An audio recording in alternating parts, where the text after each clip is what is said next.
For our clinical environments, the security aspect of it and the privacy aspect was so important. And one of the things I liked about having a really good, solid virtual infrastructure around end user compute was the data never left the data center. So it was one of those things where we could really track things, but we could also scale it up really rapidly. And when we had business associates come in and say, hey, we need you to give us your data, we would look at them and say, well, you're not going to get our data, but we're going to give you access to our data. And we were able to stand them up in a secure way.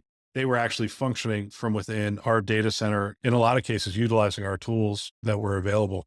Talk about the experience. I'd like to focus right now on clinicians. When we send clinicians to their home early on in the pandemic, how were we able to create the experience that they were looking to mirror? I mean, a lot of these people for the first time had to stand up virtual care. They had to access systems, maybe even some PAC systems and the EHR remotely. How do we ensure a good experience when they moved to essentially a new location of care? First thing is that I want to just call out that they're people, right? And some of them had the same kinds of fears that the rest of us had.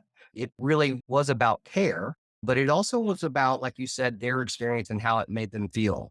I didn't want to be embarrassed if I was going home and need to access a PAC system and I don't even have a laptop, right? So the first thing was trying to understand what was their level of connectivity and what was their understanding of how to access things. Could we replicate the in office feeling, if you will, for lack of a better phrase, at home? We started to look at first what the devices were that they had, what devices could we provide, what access did they need? It's very important. So one of the things that we started to do with SD-WAN is actually shipping boxes to people's homes and having it pre-configured so that when they plugged it in, now you're going to be able to use whatever the best network is that's available. So that's kind of a two-part question there, right? Because one was the level of connectivity based on population density and what was in your area. And then two was the access to information that you actually needed and really curating an experience that really overall led to a better clinician outcome.